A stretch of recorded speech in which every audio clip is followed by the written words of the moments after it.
Hello and welcome to the channel. My name is Annalisa and this is going to be my December wrap-up. I've already filmed this video and the footage corrupted, so I might be a little extra brief and grumpy in this video. Wooing the Witch Queen. I finished this up after starting it in November, as I was having a very witchy November. It is a romantasy about a witch queen who overthrew her evil uncle, but is considered to be a villain herself because she is a woman and is friends with various creatures considered monsters by most people in the empire. The puppet king of the neighboring kingdom comes to her for help when his puppeteer seems likely to kill him soon. They fall in love. It's very sweet. I think there's one spicy scene that's not very detailed, and I'm looking forward to more books in the series. 4 stars. Then for Read Palestine Week, I read Blood Orange by Yafa. This is a poetry book by a queer Palestinian. I really enjoyed it. I think it would be great for the short stack readathon that's going on for January. I'll link that below. I'm not very good at reviewing poetry. I think most of it was free verse, and a lot of it is about being Palestinian, and a lot of it is about being queer. So if you are interested in either of those things, I recommend you pick it up. 5 stars. Also for Read Palestine Week, we have You Started It by Jackie Kelleher. I found the main character a little bit annoying, especially for the first half of the book, because she's been through some stuff. Not like really bad, but like parents divorcing bad and feeling abandoned by her father, and she takes that out on everyone around her and is kind of a jerk to pretty much everybody, especially her mom. It is my parents are divorced, and so I'm going to be really mean to the one who is still with me rather than the one who left, because it makes me feel better about being abandoned by the one who left. Very Spiderwick Chronicles. Very realistic, but also very annoying to read about. I did like the romance, though. It's a fake dating to try to make her ex-boyfriend, who she wants to get back with, jealous. And it is this author's first book with an Arab hero.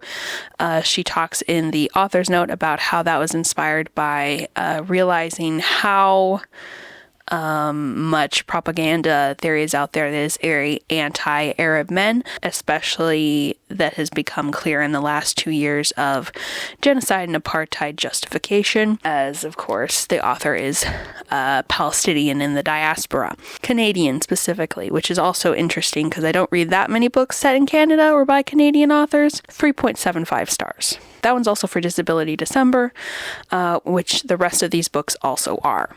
So, Breathe and Count Back from 10 is about a girl with hip dysplasia. She's 17. This is by Natalia Sylvester, who I believe has the same disability as the main character. The main character was born in Peru, and her family moved to the US when she was about 3, and with her and her sister.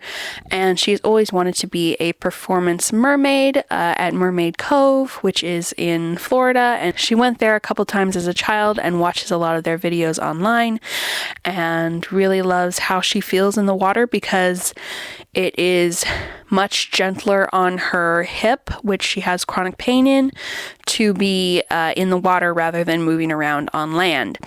So she really likes how she feels in the water and dreams of how it would be to be a mermaid and have like her whole job to be underwater. So during the story, space becomes available to become a mermaid, and she wants to apply, but it is made difficult because her father especially really talks down about the mermaids and wants her to have a more conventional career path and like do everything to get into a good college to get a degree that will make money. And her family also feels really a lot of pressure to be perfect because they are immigrants, and though they have green cards, they are aware that those can always be revoked. And her mother does a lot of the paperwork, and so her mother especially feels and takes on a lot of that pressure on herself, and that really puts a strain on her relationship with her daughters.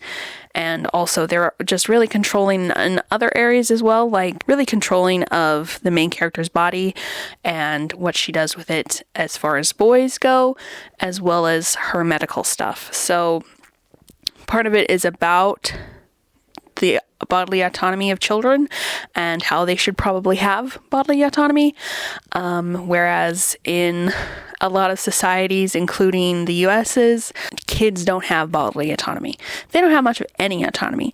And so part of this is about how that's probably a bad thing. And I really liked the main character coming into herself and finding out that there are things she can do even as a minor to act outside the control of her parents. It's also a little bit about how the siblings of children with disabilities can feel like their parents aren't paying any attention to the child without the disabilities because everything's so focused on making sure that the disabled child is okay and like makes it to their medical appointments and stuff like that. So that was interesting to have a little bit of a side character with a sister talking about her perspective as well. Then we have The Great Cool Ranch Dorito in the Sky by Josh Galarza. This one is about a teenage boy with an eating disorder, specifically binge eating, and then which develops into bulimia through the course of the book. I've also never read about a person with an eating disorder who was fat. That is part of a representation that you don't see a lot in any kind of media. So that was very interesting. And a lot of it is about grief, because basically the reason for the beginning of the eating disorder is that the character is really struggling with grief and can't figure out a way to process it well, is mostly processing it unhealthily. He does have art that he does, but I don't know, he is very much in denial about dealing with his grief and anything relating to it. He basically shuts down, so he is not processing his grief through his art. He's just trying to keep his art totally separate and his life totally separate, so that's a lot of the problem. My favorite character is another fat character who's much farther along on her self-acceptance journey and body neutrality than our main character is, and she kind of brings him along and teaches him and helps him to figure out how to be more neutral towards his body, whereas he's very self-hating towards it at the beginning. And it also talks about Overeaters Anonymous being part of diet culture and not being pro body positivity or body neutrality, and being very legalistic, which was very interesting, and I think it was really well done. And I believe the author also has had the same eating disorder situation as the main character here. 4.5 stars.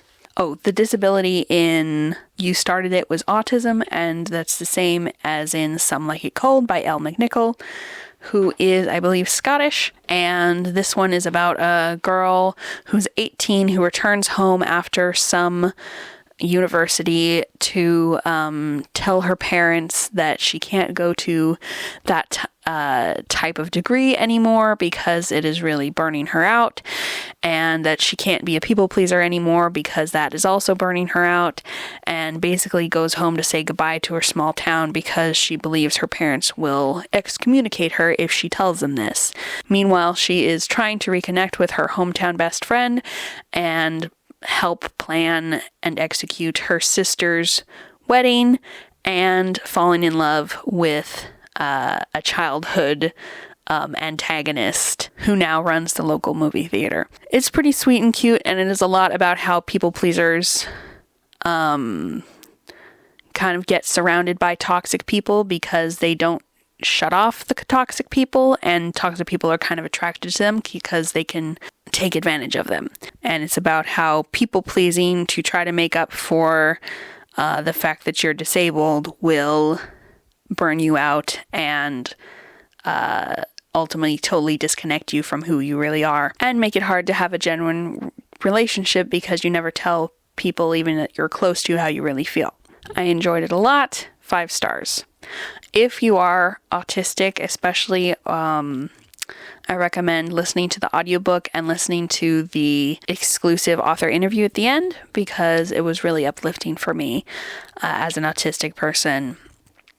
And I really appreciated that interview. 5 stars. Godly Heathens by H.E. Edgman has a main character who is non-binary and also, I think, has schizophrenia. It's not, I was listening to the audiobook again, and sometimes I miss a few words, so I'm not sure if schizophrenia was mentioned specifically, but the main character is on medication and has hallucinations when not on the medication.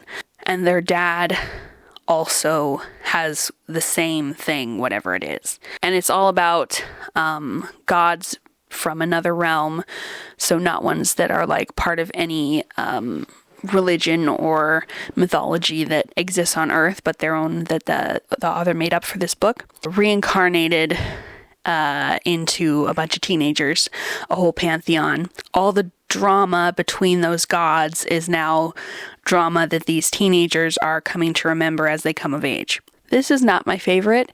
It was very engaging, so I wasn't bored at any time, but none of the characters were really enjoyable to me.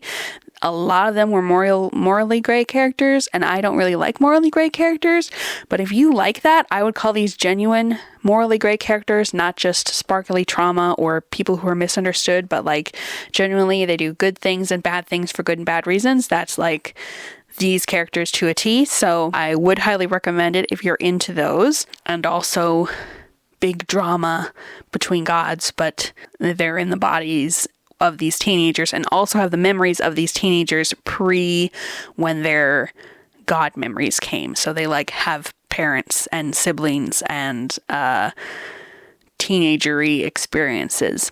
Part of it that I felt was a little underdeveloped was that the character stops taking his medication partway through the book. And I think there's like a fair amount of time between then and the end of the book. And like when you're fighting off other gods who want to kill you, seems like a really bad time to have hallucinations in a battle situation. But that never comes up. I'm not sure if that was done on purpose and there's like, that's going to be explained in another book because this is the beginning of the series, or if it was just left out, but I didn't like the characters enough to continue the series. So I'm going to give this one 3.5 stars. But yeah, that was 5 books for Disability December and 2 books for Read Palestine Week. So I'm pretty happy with that. And I'll start posting my best of the year and wrap up statistics and stuff in the next few weeks. So thank you so much for watching, and I'll see you in the next video. Bye!